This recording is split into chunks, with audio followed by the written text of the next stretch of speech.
Egyptian legions massed and waiting on the Nile bank before Abnub could pour.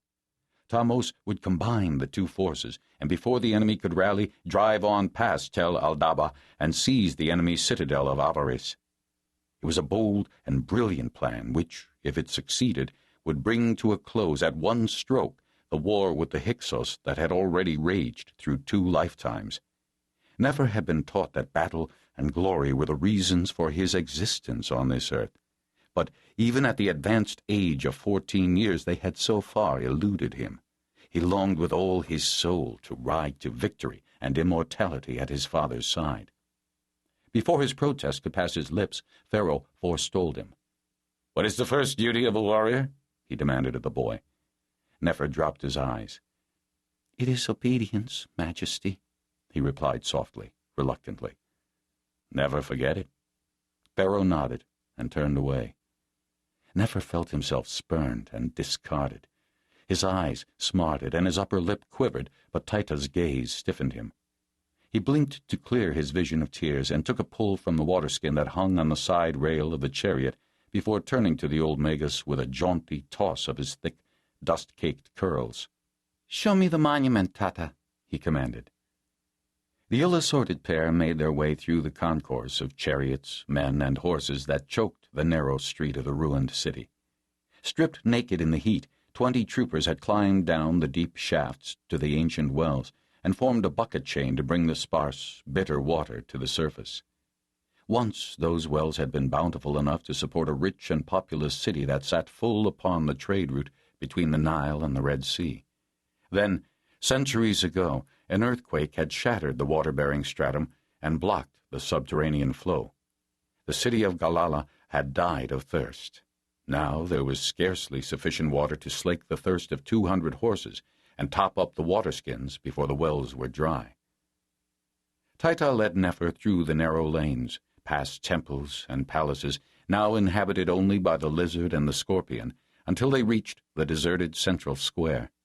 In its center stood the monument to Lord Tanos and his triumph over the armies of bandits who had almost choked the life out of the richest and most powerful nation on earth.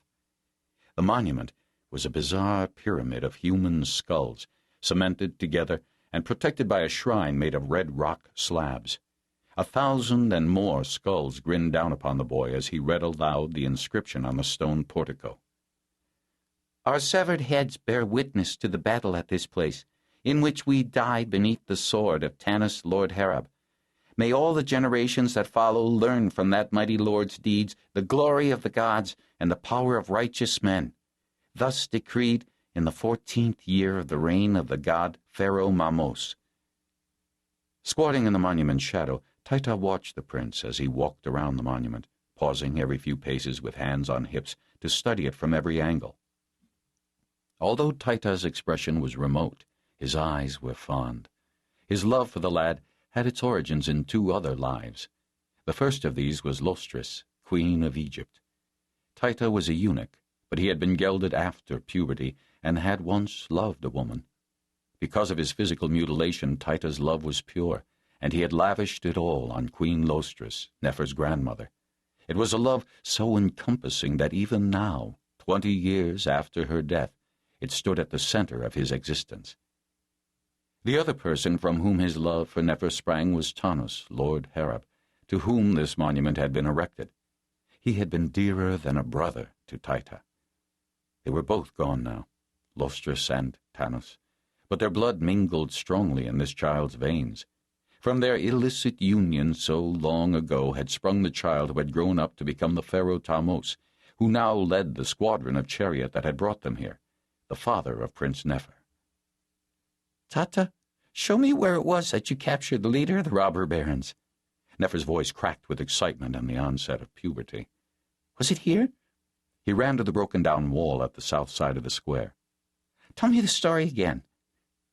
"No, it was here, this side," Taita told him, stood up and strode on those long, stork-thin legs to the eastern wall. He looked up to the crumbling summit. "The ruffian's name was Shufti, and he was one-eyed and ugly as the god Seth. He was trying to escape from the battle by climbing over the wall up there." Taita stooped and picked up half